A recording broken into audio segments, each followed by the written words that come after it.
அருட்பெருஞ்சோதி தனிபெரும் கருணை என்ற வாசகத்தை உலகறிய செய்த உத்தமர் வள்ளலார் வாழ்ந்த காலத்தில் நடந்த சம்பவம் பற்றி வள்ளலார் கதை என்ற கலைப்பில் வாசகர்களுக்கு பதிவு செய்வதில் எனக்கு மற்றற்ற மகிழ்ச்சி.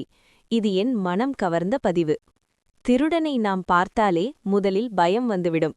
கைகள் உதறும், கால்கள் இழுத்து தள்ளும். என்ன செய்வது என்று யோசிக்க மூளை சிறிது நேரம் தடுமாறும். திருடன் நம்மை கத்தி வைத்து குத்திவிடுவனோ என்ற பயமும் பற்றிவிடும்.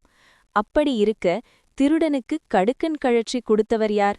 திருடனுக்கும் திருந்த வழி சொல்லி திருடனை திருத்தியவர் யார்? யோசியுங்கள் நண்பர்களே. முன்பு ஒரு காலத்தில் நடந்த சம்பவத்தை கதை வழிவில் உங்களுக்காக பதிவு செய்துள்ளேன். தெருவில் போவோர் வருவோரையெல்லாம் அதோ போகிறது கழுதை, இதோ வருகிறது நாய் என்று வந்தபடியெல்லாம் சொல்லிக் கொண்டிருந்தான் ஒரு பித்தன். அந்த வழியாக ராமலிங்க அடிகளார் என்ற வள்ளலார் வந்து கொண்டிருந்தார். அதைக் கண்ட சிலர் அவர் மீது அக்கறை கொண்டு, சுவாமி, அந்த பக்கம் போகாதீங்க, அங்கிருக்கிற பித்தனொருவன் போவோர் வருவோரை வாய்க்கு வந்தபடி பேசி திட்டிக் கொண்டிருக்கிறான், உங்களையும் என்று சொல்லி தடுக்க பார்த்தனர். என்னை எப்படி வேண்டுமானாலும் திட்டட்டும், அதை பற்றி எனக்கு கவலையில்லை, என் மீது அக்கறை கொண்ட நீங்களும் கவலைப்பட வேண்டாம் என்று சொல்லிக்கொண்டு தொடர்ந்து நடந்தார். வள்ளலாரை பார்த்தவுடன் இதோ வருகிறார் மனிதன் என்று சொன்ன பித்தன் திண்ணையிலிருந்து எழுந்து நிர்வாணத்துடன் ஓட ஆயத்தமானான். வள்ளலார் அவனுக்கு ஒரு துணியை கொடுத்து உடுத்திக் கொண்டு போகும்படி செய்தார். வள்ளலாரும் திருடனும். அப்படிப்பட்ட வள்ளலார் ஒரு நாள் இரவு திருவொற்றியூரில் உள்ள கோவில் திண்ணையில் அயர்ந்து தூங்கிக் கொண்டிருந்தார். ஒரே பக்கத்தில் ஒரு கழித்து படுத்திருந்தால் ஒரு பக்கக் காதில் அணிந்திருந்த கடுக்கன் மின்னிக் கொண்டிருந்தது. அந்த வழியே வந்த திருடனுக்கு அது பளிச்சென்று தெரிந்தது. அக்கடுக்கனை கழற்றினான். அதை வள்ளலார் உணர்ந்தார். ஆனால் கத்தவோ கதறவோ எதிர்ப்புக் குரல் கொடுக்கவோ இல்லை. அமைதியாயிருந்தார்.